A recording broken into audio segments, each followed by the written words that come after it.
Hello everyone, কেমন আছো সবাই? আশা করছি সবাই ভালো আছো। আমিও খুব ভালো আছি। তো এটা হচ্ছে আমার অ্যানিভার্সারির দিনের ভিডিও। তো আমার কিছু আ ভাই-বোন আর কিছু ফ্রেন্ডসদের বলেছিলাম যে রাতে আমাদের এখানে ডিনার করার জন্য। তো তার জন্যই রান্নাবান্না চলছিল। আর পুরোটাই আমি নিজের হাতে করেছি। কারণ আমার মানে ইচ্ছে ছিল যে আমি নিজে রান্না করে ওদেরকে খাওয়াই।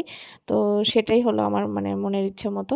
তো এখানে দেখো মাছ ভাজা হচ্ছে আর রাতের মেনুটা হবে বেগুনি, ডাল আর ডিম কারি একটা আর মাছের একটা ঝোল হবে আর দেশি মুরগির মাংস, পাঁপড়, চাটনি আর নলেন গুড়ের মিষ্টি, স্যালাড যা থাকে ওইসব।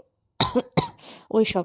তো দেখো আমার মানে এখানে রান্নাবান্না আ কাজ শুরু হয়ে গেছে। কারণ একা, একা করব তার জন্য আমি আগে থেকেই যেমন মাছটা একটু ভেজে রেখেছি, ডিমটা ভেজে রেখেছি।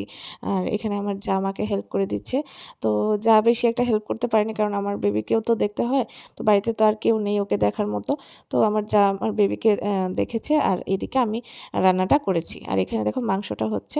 তো কেমন হলো মেনুটা একটু জানাবে অবশ্যই। আর আমি পুরোটাই নিজের হাতে করেছি তার জন্য আর বেশি কিছু করতে পারিনি। আ এই মেনুটাই করলাম। আর এখানে দেখো আমার বান্ধবীর চিকেন পকোড়া ভাজছিল। ওটা আমি আগে থেকেই মেরিনেট করে রেখেছিলাম। দুপুরবেলা আর সন্ধ্যার সময় ওরা ভাজছিল এটা। আর এখানে বেগুনি আর এখানে দেখো স্যালাডও কেটে নিয়েছে ওরা। আ ওরা আসার পর আমার একটু হেল্প হয়েছে। ওরা এসেছিল মানে সন্ধ্যের দিকে। সন্ধ্যের পর আ আসার পর আমি অনেকটাই রিলিফ পেয়েছি। আর এখানে দেখো আমি খাবারগুলি দেখালাম তোমাদেরকে কেমন লাগছে অবশ্যই জানাবে। আর রান্নাগুলি কেমন মানে মেনুটা ঠিক আছে কিনা অবশ্যই কমেন্টে জানাবে। আর আমার ভিডিও তোমাদের কেমন লাগে একটু জানাবে। আর তোমাদের পজিটিভ কমেন্ট পেলে আমার খুব উৎসাহ পায় যে হ্যাঁ, আমি ভিডিও করব। তো একটু কমেন্টে জানাবে যে আমার ভিডিওটা তোমাদের কেমন লাগলো।